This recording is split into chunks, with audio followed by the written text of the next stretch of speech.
raising Shane among the Black community, did you feel any kind of ostracization from the community because he's autistic, given the stigmas around having a disability within the Black community? Here's the thing that I've noticed. I'm not going to use the word problem, but this is the thing that I've noticed amongst people in general is that what we don't understand, we fear. And what we fear, we tend to push away and characterize in their own little box. So, give an example. My son Shane has a relative that lives in North Philadelphia, the very heart of North Philadelphia. The neighborhood is really not at its best. Um, he doesn't have a social group or circle there. And the reason why is because the kids, not only the kids, but the parents, key point, parents have to basically trickle down their knowledge, their love, their respect for individuals with disabilities to their children. They don't want to play with Shane because they don't understand how he plays, how he interacts, how he relates to people. He speaks to trains. He speaks out loud. He'll tell you history about trains, but that's his way of connecting with you. And kids, with no fault of their own, they don't understand this.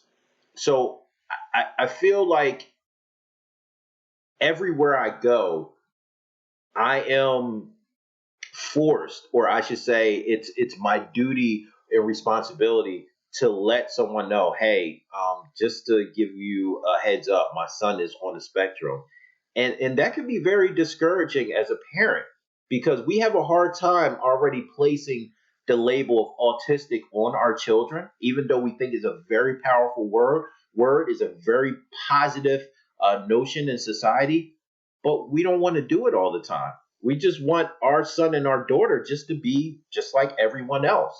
Um, I think parents are more afraid too of not allowing the community or other individuals to know, hey, my son or daughter is on the spectrum. They might need a little bit more redirecting. I can recall one of the times that I took my son indoor skydiving. Most amazing experience that anybody can have. And I'm not saying it just as a person, but if you have a son or daughter on the spectrum or an older individual, please take them there.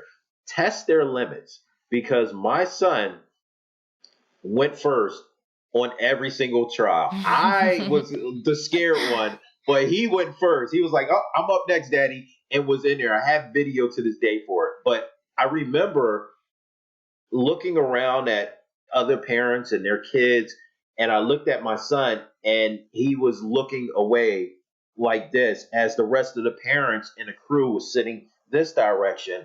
And I said, oh boy, the anxiety started to kick in.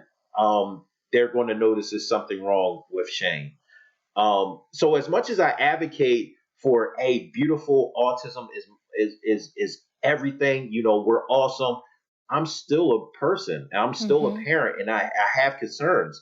So I pulled the instructor to the side and I said, "Hey, listen, I'm not sure if you dealt with individuals on the spectrum before, but my son is on the spectrum, so you might have to really redirect them." And that's really, once again, him listening and saying, "Okay, so when we're in the tunnel, I have to take more attention to let him know how to hold his hands, to give me signals, and he'll understand." Well, beknownst to me and the instructor, he got everything on the first try and was perfect with his air skydive. He even wanted to go all the way up, and I said, "Oh no, you're going to give Daddy a heart attack." But I do believe we fear what we don't know. And what we don't know, unfortunately, and we're still unpacking this today as prevalent rates go up, is what is autism? We're scared of people who shine bright in other areas, which we call normal. My son is a mathematician. He knows every aspect of trains, their routes, where they're from, when they were actually made. We call that weird. But I challenge people to really look at that. Are we weird, or are the people who are on the spectrum weird? We battle with so many things which we can't call our own. And they own things which we lack and we're still trying to get at. So it's crazy. We need to open up a little bit more, so Yeah. there won't be a feeling like that in our communities, in our world, in the hearts of our of parents such as myself. Mm-hmm. I agree.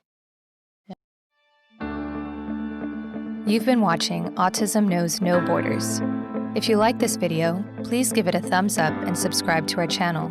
Also, we'd love to hear from you, so let us know what you think in the comments section. Click here to watch this interview in its entirety. You can also find us on your favorite podcast app. Tune in each week for engaging conversations of how people across the globe are inspiring change and building community. Thanks for watching. Take care.